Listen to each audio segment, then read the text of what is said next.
Graça e paz, irmãos, irmãs e amigos, estamos mais uma vez aqui, eu, pastor Eliel, Bruno, também o Marco, nós estamos aqui na Igreja Batista Moriá e os irmãos no conforto de suas casas, mas nós estamos conectados em adoração nesse momento, e é por isso que, baseado em Salmo 95, verso 1, que diz: vinde, cantemos ao Senhor com júbilo. Convido os irmãos, irmãs e os amigos para que juntos possamos adorar o nome do nosso Deus. Vamos orar nesse momento, agradecendo por termos a oportunidade de mais uma vez estarmos conectados em adoração. Nosso Deus e nosso Pai, nós queremos bendizer o Teu nome, porque se nós podemos estar aqui, ó Deus, e os irmãos também e amigos no conforto dos seus lares, é porque o Senhor cuidou de nós, e nós te agradecemos por todas as coisas que o Senhor tem feito. Nós te agradecemos pela semana que o Senhor nos concedeu, em nome de Jesus que nós oramos gratos. Amém, Senhor, amém. Bem, vou convidar os irmãos e amigos a cantar uma música que é conhecida, é um hino, né? Grandioso és tu, refletir na grandeza de Deus, na criação do Senhor. Senhor meu Deus, quando eu maravilhado contemplo a tua imensa criação, o céu e a terra, os vastos oceanos, fico a pensar em tua perfeição. Então minha alma canta-te, Senhor. Grandioso és tu, grandioso és tu. Então minha alma canta-te, Senhor. Grandioso és tu, grandioso és tu. Ao caminhar nas matas de floresta, escuto as aves todas a cantar, olhando os montes, vales e campinas, em tudo vejo teu poder sem par. Então minha alma canta-te, Senhor. Grandioso és tu, grandioso és tu. Então minha alma canta-te, Senhor. Grandioso és tu, grandioso és tu. E quando enfim Jesus vier em glória e ao lar celeste então me transportar, adorarei, prostrar-me para sempre. Grandioso és tu, meu Deus, hei de cantar. Não minha alma canta-te, Senhor. Grandioso és tu, grandioso és tu. Então minha alma canta-te, Senhor. Grandioso és tu, grandioso és tu.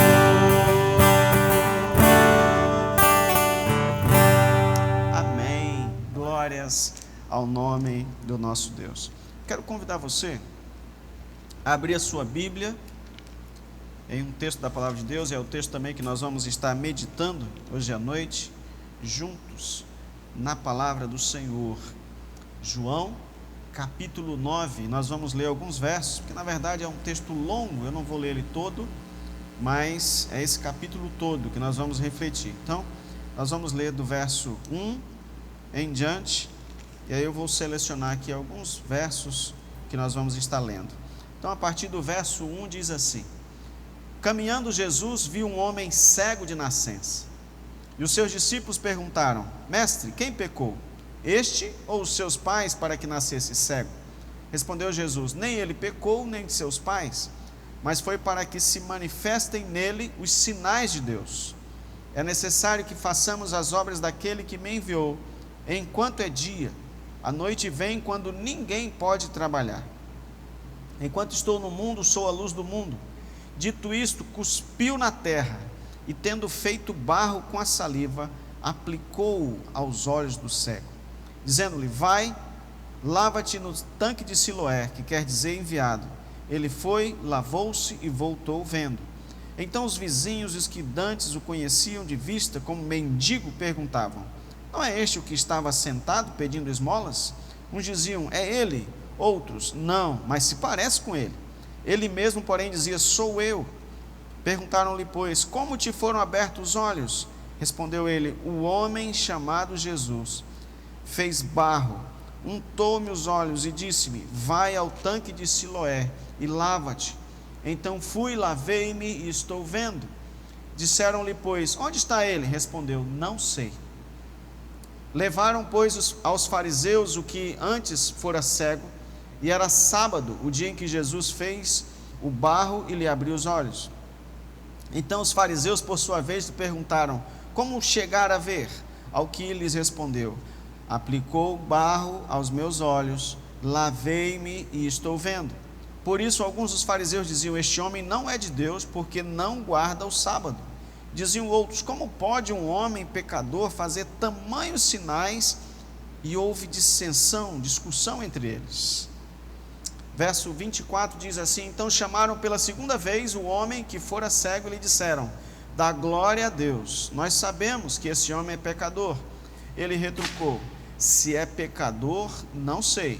Uma coisa sei, eu era cego e agora vejo. Perguntaram-lhe, pois: Que te fez ele? Como te abriu os olhos? Ele respondeu: Já vos disse e não atendestes. Por que quereis ouvir outra vez? Porventura quereis vós também tornar-vos discípulos dele? Então o injuriaram e lhe disseram: Discípulo dele és tu, mas nós somos discípulos de Moisés.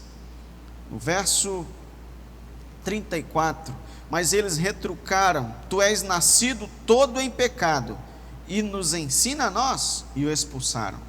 Ouvindo Jesus que o tinham expulsado, encontrando-o, lhe perguntou: Crês tu no Filho do Homem?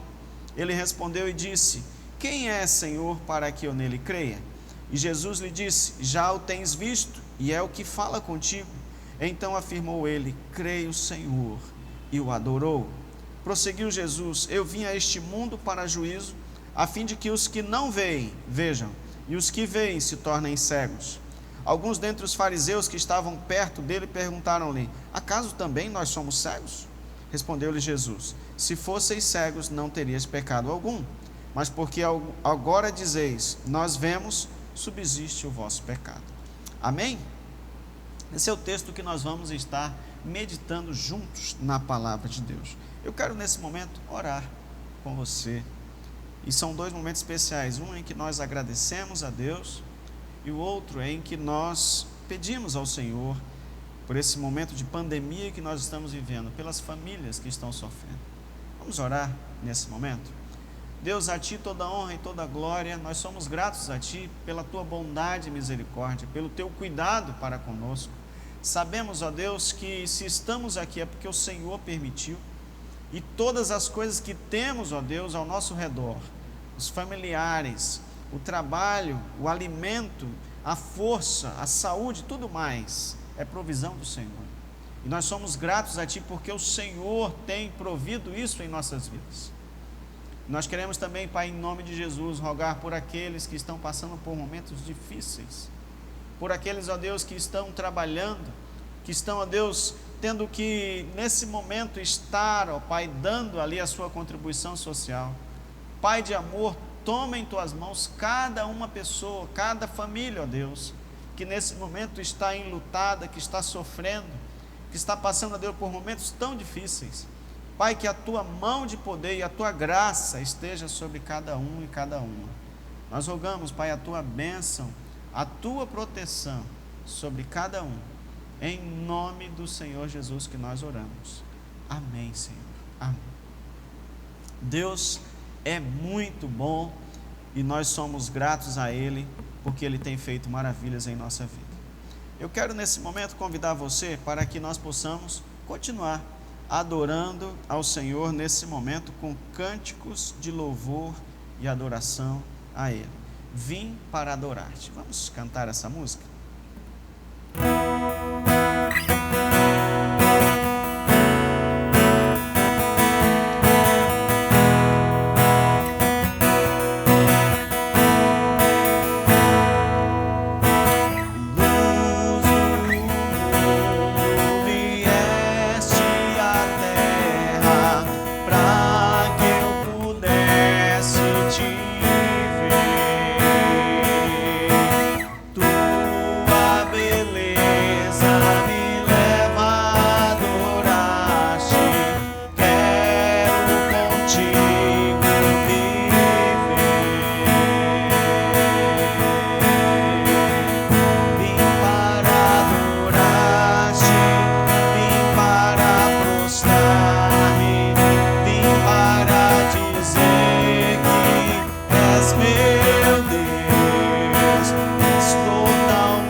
Glórias a Deus.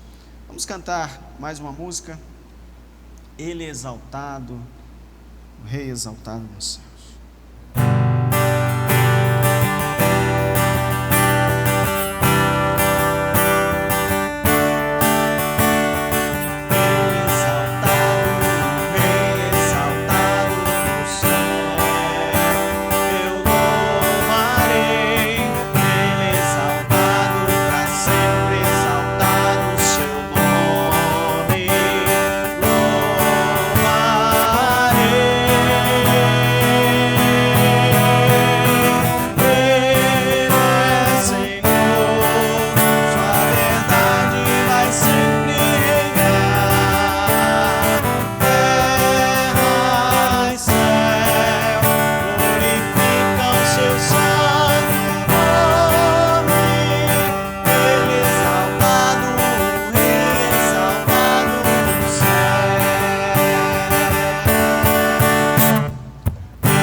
Glórias ao nome do Senhor. Hoje eu quero trazer uma reflexão, esses dias todos pensando sobre a realidade que nós estamos passando no Brasil, no nosso estado aqui em Rondônia, mas também no mundo todo. A pergunta que me veio à mente é também sobre isso que nós gostaríamos de refletir essa noite. Me diz uma coisa, em tempos de pandemia, as curas cessaram nas igrejas? Onde andam as curas? Será que deram um tempo? O que aconteceu? Porque na verdade a impressão que nós temos é que todos estão no mesmo barco. Não interessa se é rico, se é pobre, se é negro, se é branco, não interessa se é uma autoridade, se é uma pessoa simples, se é o povo, se é religioso, se é católico, se é espírita, se é evangélico. Todos estão no mesmo barco, todos são suscetíveis, a este vírus, todos nós. E o que nós temos nesse momento é que não há cura. Existe um paliativo, mas a cura ainda não é conhecida, então todos nós estamos no mesmo barco. Eu fico imaginando se uma igreja hoje, por exemplo, apresenta, vamos dizer, uma cura, como nos padrões que nós víamos, uma dor de cabeça, um mal-estar no estômago, mas como? Se hoje o que nós temos de verdade é uma pandemia, um vírus, uma doença que ninguém sabe e todos estão interessados. Seria algo para a igreja, não é verdade? Então, nesse momento, até mesmo a igreja está paralisada. O que eu quero dizer para você? E hoje eu gostaria, baseado na palavra de Deus, buscar respostas para isso. A cura não é o centro, não é o cerne do Evangelho. Eu quero dizer para você também que a prosperidade não é o centro, não é o cerne do Evangelho. E é interessante notar sobre isso, porque nós temos que entender a existência a partir da forma como ela se apresenta. Ora, se nós temos uma doença, de outro lado nós temos a cura, mas a cura é a restauração da saúde. Isso nos faz entender que a vida ela se apresenta em paralelos, de um lado doença, de um lado saúde, a cura fica no meio, não é verdade? Mas se nós pensarmos bem, noite, dia, bem, mal, vida, morte, nós temos uma existência que é finita e nós temos também uma existência que ela se dá em paralelos. Não tem como, por exemplo, pensar em uma existência sem a realidade do bem. Seria um inferno na Terra. Não tem como pensar uma existência sem a realidade do mal. Que, na verdade, o céu seria aqui. E a Bíblia fala que Jesus diz que foi preparar lugar. É verdade? Então, nós temos que entender, a partir desta realidade, que a cura ela pode acontecer no meio evangélico, católico, espírita, centro de macumba. A cura pode acontecer mesmo fora de lugares religiosos, porque a cura é um fenômeno da terra, a cura é um fenômeno humano. No céu não haverá mais cura, não é verdade? Então nós temos que pensar a cura como um sinal. Mas observe duas coisas que eu gostaria de chamar a sua atenção. Um sinal de poder, de um lado, de Deus, como o texto mostra, mas também um sinal de poder de Satanás. Mateus 24, 24 diz que falsos profetas, eles vão fazer sinais e Jesus no dia vai dizer que não os conhece, ou seja, eles estão trabalhando para o outro lado, o lado do inimigo, que também tem poder para curar. E aqui nós temos que pensar o seguinte: a cura é um fenômeno da existência humana. A eternidade, a imortalidade não é uma realidade para este mundo. A eternidade, a imortalidade é uma realidade para os céus. Por isso, é necessário ter uma fé racional. É necessário aprofundar-se no que a Bíblia nos orienta. E esse texto, ele apresenta algumas realidades que eu gostaria de compartilhar com vocês nessa noite. Em primeiro lugar, O texto é claro em mostrar. Caminhando, Jesus viu um homem cego de nascença. O texto mostra a realidade humana. O mal existe. E o mal, ele se apresenta de muitas formas. A doença é uma realidade desta. Os males das doenças que afligem os seres humanos. Imagina alguém que durante um tempo da sua vida é sadio, normal, e lá na frente ele fica cego. É um mal que na verdade vai afligir a sua vida. Mas imagina no século 21, alguém que nasce cego. É uma dor muito grande. Só que eu quero chamar a sua atenção para o século I, ou antes do século I, alguém cego. Imagine, ser cego nessa cultura é igual a ser impuro. Ser cego nessa cultura é igual a alguém que, como o próprio texto mostra, alguém que está em pecado, alguém que tem um erro que justifica aquilo. Já pensou? Além de ser uma pessoa excluída, além de ser uma pessoa que tem sofrimentos por ser uma pessoa excluída da sociedade, é uma pessoa que convive com esta realidade. No nosso tempo, por exemplo, alguém que é excluído é alguém que não tem CPF.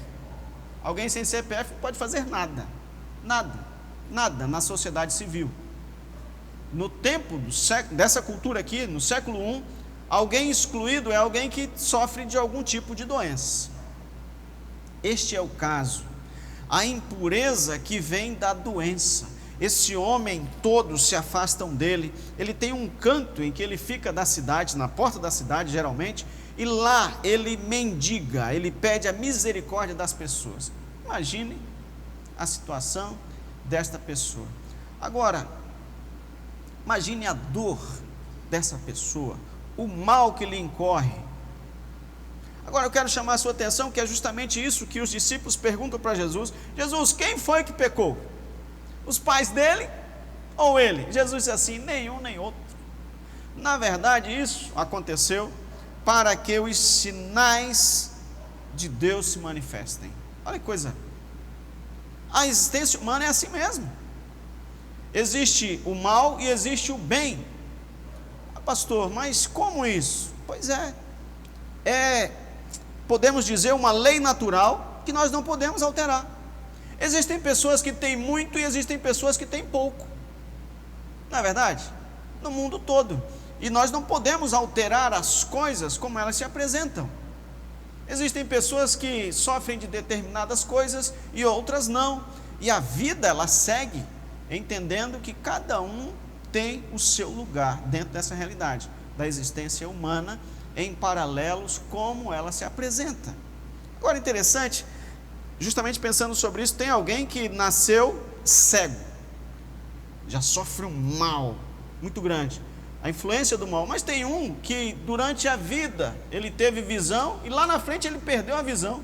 Nós não temos como equiparar isso, é uma realidade humana. Agora os discípulos perguntaram, quem pecou? Jesus diz, nenhum dos dois, para que seja manifesta a glória de Deus, os sinais de Deus. É necessário que façamos as obras daquele que me enviou enquanto é dia. Olha só, agora Jesus dá uma declaração aqui que é importante.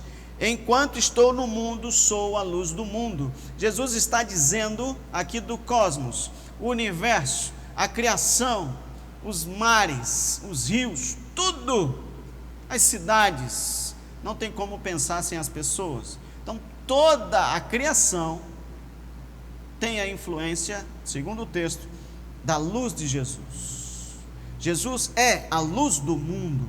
Agora é interessante pensarmos essa realidade sobre o texto, porque esse homem, quando Jesus diz que é a luz do mundo, ele tem um encontro com esse homem, e Jesus cospe no chão, e aí ele faz barro, e ele coloca no olho dessa pessoa, e diz, vai te lavar, e quando ele vai se lavar e volta, ele passa a ver. Agora eu quero chamar a sua atenção, onde que tem um registro de trabalho com barro? Na criação. Deus trabalha o barro e faz o homem. Olha, Jesus agora trabalha o barro e restaura o barro, que na verdade o lugar para onde todos os seres humanos vão é para o barro, diz Eclesiastes, nós voltamos para onde viemos. Logo, Jesus é a expressão de Deus, o sinal de Deus na terra. Agora, interessante, esse homem, ele é curado, imagine a alegria, imagine a mudança da sua vida, só que não, ele passa agora por um momento de problemas, de dores, de situações difíceis. Olha só, uns começaram a ver ele e diziam, é ele, outros diziam, não, parece com ele. Ele disse, sou eu.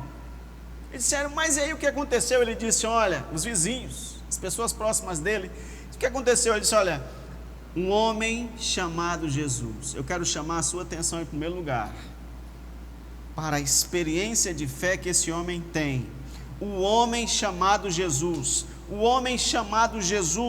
ele colocou barro nos meus olhos, eu fui lavar e voltei vendo. E eles disseram o seguinte, onde ele está? Ele disse, eu não sei. Experiência de fé, ele diz, eu não sei, mas foi o homem chamado Jesus. O homem Jesus é aquele que é a expressão de Deus, é o sinal de Deus na terra, é aquele que sente a dor, é aquele que passou pelas dores humanas, pela maior dor que o ser humano pode passar, que é a morte. Jesus passou, Jesus conhece a estrutura humana, e Jesus é a ligação do ser humano com Deus. E aqui esse homem diz, eu não sei onde ele está, mas eu sei quem foi, o homem chamado Jesus, que me curou. Primeiro aspecto. Agora, olha só o que acontece no verso 13, levaram pois aos fariseus o que dantes fora cego. Já pensou, esse homem, ele era cego, agora ele está vendo, e as pessoas disseram, quem fez isso? Jesus, mas onde ele está eu não sei. Então levaram ele para o templo. Pense que se fosse hoje, tinham levado ele para a igreja, é o lugar onde vai ter as respostas. Foi lá então, levou ele para o templo. Chegou lá no templo, a primeira informação, sabe qual que é? Era sábado, o dia que Jesus fez o barro e abriu os olhos daquele homem.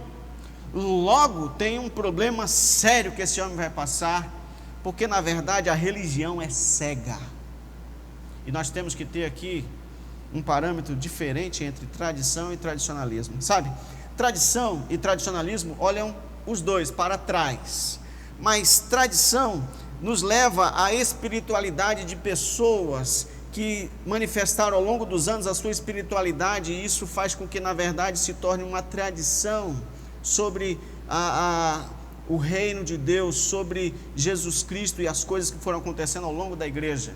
Tradicionalismo é quando na verdade é saudosismo, volta para o passado, mas é simplesmente saudosismo. Em outras palavras, tradição, ela tem a contextualização para o presente. O tradicionalismo não, traz o passado para o presente exatamente como é. Por exemplo, aqui eles dizem o seguinte, esse homem é pecador porque ele não podia fazer isso no dia do sábado. Imagine Jesus lá em Marcos 2, ele diz assim, 27, o sábado está para servir o homem, não o homem para servir o sábado, mais ou menos isso. E no 28 ele diz, eu sou o Senhor do sábado, ou seja, o homem, o ser humano é mais importante do que o dia, qualquer dia, independente qual seja, a vida é mais importante. Então entenda, quando ele tem essa situação com os líderes religiosos, os líderes então perguntaram para ele, disse a mesma coisa, passou barro em mim, e aí eu fui lavar, voltei vendo. Ele disse assim, peraí, chama teus pais. Chamou os pais, perguntou a eles, ele disse, olha, ele nasceu cego, ele é nosso filho, mas ele é de maior, pergunta para ele que ele vai responder. Ficaram com medo. E aqui eu quero chamar a sua atenção, tem muitas pessoas que na verdade têm uma relação de fé baseada no medo, não tem uma experiência vívida, uma experiência plena com o Senhor Jesus. E esse texto nos mostra isso, que há uma crescente no relacionamento e na compreensão deste homem sobre Jesus, porque agora eles perguntam: quem é esse homem? Ele diz assim: é um profeta. É um profeta, é aquele que fala em nome de Deus, é aquele que é a expressão de Deus na terra, boca de Deus. Já pensou? Agora tem briga, porque eles têm compreensão de que Moisés é o grande profeta, e esse homem agora diz: olha, Jesus é um profeta. Agora a coisa ficou feia. Sabe o que acontece? Eu quero dizer para você, no século 21, eles falam o seguinte: então chamaram pela segunda vez o homem que fora cego e lhe disseram: dá glória a Deus, nós sabemos que esse homem é pecador. Ele retrucou: se é pecador, não sei, uma coisa eu sei, eu era cego e agora vejo. Em outras palavras, ele está dizendo o seguinte: dá glória a Deus. Sabe o que é? Peça perdão a Deus. Em outras palavras, ele está dizendo assim: você mentiu, não acreditaram nele, peça perdão, porque esse homem que fez isso, você está dizendo, é pecador. Ele disse: olha, eu não sei se ele é pecador, mas que eu estou vendo, eu sou a prova viva. Em outras palavras, se fosse no século 21, eles chegaram e disseram assim: isso é fake news, isso é mentira. Ele disse: olha, eu sou a prova viva, ele me curou. Agora, interessante, eu quero chamar a sua atenção, eles perguntam novamente a ele, ele diz a história de novo: olha, ele passou barro em mim, eu fui lá, lavei e voltei vendo, vocês querem se tornar discípulos dele? Ele disse: você é discípulo dele, nós somos discípulos de Moisés. Perceba a cegueira da religião, eles não conhecem a Jesus. E esse texto mostra claramente que para que nós possamos, para que o ser humano possa ter um relacionamento mais íntimo, mais próximo de Jesus, nós precisamos ser discípulo dele. É isso que nos faz ser parecido com ele, é isso que nos faz nos aproximar dele. Sabe o que acontece? Esse homem é expulso do templo. Sabe o que acontece com a religião? A religião, ela não te leva a Deus. A religião te leva a um tradicionalismo que não liga a pessoa a se tornar um discípulo de Jesus, a ter uma fé plena em Jesus apenas, mas a religião te faz seguir regras e modos que são, via de regras, humanos, baseados em costumes. A fé em Jesus precisa ser plena, e é isso que esse texto vai mostrar. Eu quero chamar a sua atenção no verso 35. Ele diz assim: ouvindo Jesus que o tinham expulsado, encontrando-o, lhe perguntou: crês tu no Filho do Homem? Sabe, aqui eu quero chamar a sua atenção, caminhando para o final. Jesus acolhe, Jesus liberta, e esse texto vai mostrar que Jesus é a luz que conduz o ser humano a Deus. Jesus acolhe. Quando a religião exclui, quando o mundo rejeita, quando todos viram as costas, Jesus acolhe. E aqui eu quero chamar a sua atenção, que ele chama esse homem para um relacionamento mais próximo e mais profundo com Jesus. E aqui eu percebo a riqueza desse texto, quando ele diz e respondeu: quem é, Senhor, para que eu nele creia? Jesus disse: já o tens visto e é o que fala contigo. Sabe o que ele respondeu? Então afirmou ele: creio, Senhor, e o adorou. Sabe, 3 declarações desse homem. A terceira declaração é ele dizendo: tu és Senhor. Lembre, a primeira declaração dele é o homem chamado Jesus. A segunda declaração dele, sabe qual é? Ele é um profeta. Sabe qual é a terceira declaração dele, que mostra esse processo de crescimento desse homem no relacionamento com Jesus, na aproximação com Jesus? Ele disse: tu és o meu Senhor. Sabe, ter um relacionamento mais profundo com o Senhor requer reconhecê-lo como Senhor. Sabe o que é esse termo aqui? Kurios, dono, aquele que dirige a sua vida. Reconhecer Ele como Senhor é reconhecer que é Ele que dirige, é Ele que está no controle. É isso. Agora é interessante que o texto termina propondo uma reflexão sobre cegueira. Porque Jesus diz que veio para fazer juízo, a fim de que os que não veem vejam e os que não veem se tornem cegos. Os fariseus dizem, mas nós também somos cegos? Sabe, aqui eu quero chamar a sua atenção. Tem um ditado que diz que o pior cego é aquele que não quer ver. Porque na verdade tem muitas pessoas que estão cegas fisicamente, mas elas conseguem enxergar longe, mais alto. E tem pessoas que enxergam com os olhos, mas não conseguem analisar a vida ao seu redor. Estão presas, amarradas. E aqui eu quero dizer para você, finalizando o texto, quem é cego nesse texto? Quem é cego? Os pais desse homem? Os discípulos? Questionaram? Os religiosos? Quem é cego? Porque na verdade, todos nós temos que refletir justamente sobre o verso 5 que eu li para os irmãos e amigos. Enquanto estou no mundo, enquanto Jesus está no mundo, Ele é a luz do mundo, é Ele que nos faz caminhar, é Ele que nos faz ser guiados por um caminho que é firme, um caminho que é seguro. Eu quero terminar dizendo para você, se a nossa fé estiver baseada em cura, se a nossa fé estiver baseada em prosperidade, se a nossa fé estiver baseada em qualquer outra coisa, ela não é firme. Porque na verdade nós precisamos estar conectados com Cristo. Nós precisamos estar ligados com Cristo, de tal forma que nós possamos enxergar a partir da luz de Jesus que passa a habitar em nós. Eu fico a imaginar o maior infortúnio de uma pessoa: chegar ao final da sua vida e reconhecer dentro de si um vazio do tamanho do mundo. Pois é, a luz de Jesus nos faz enxergar o propósito da vida. A luz de Jesus nos faz caminhar de uma maneira que seja diferente, mesmo que tenhamos que enfrentar os paralelos da vida, as dificuldades da vida, mesmo que tenhamos que enfrentar dores e sofrimentos.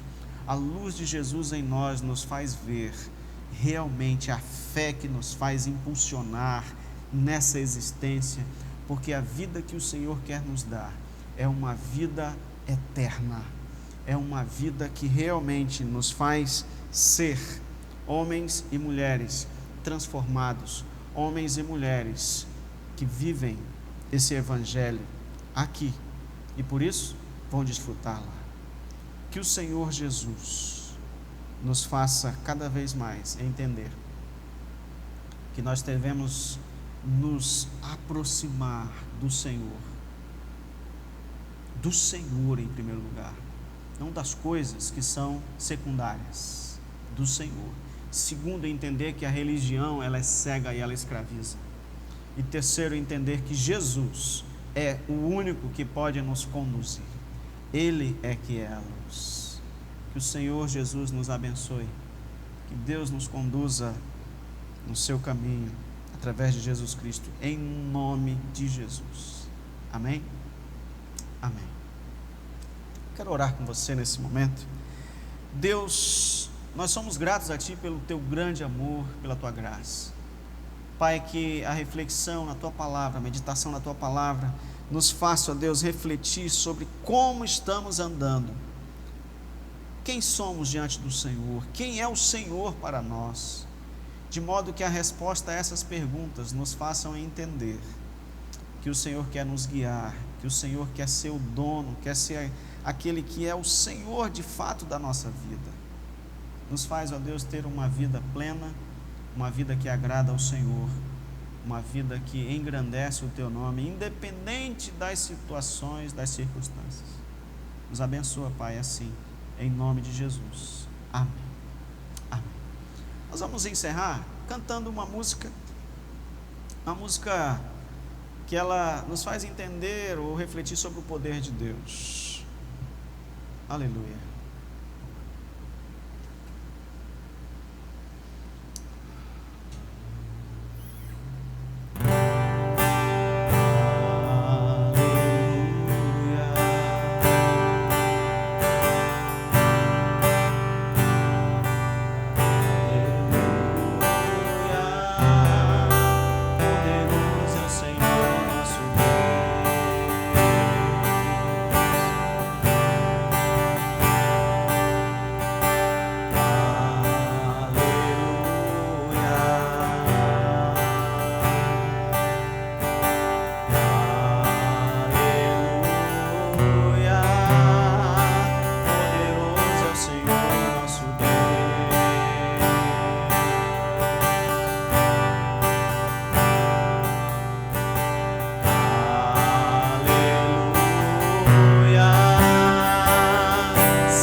Nosso desejo é que a bênção do Senhor esteja sobre você e sobre sua família durante toda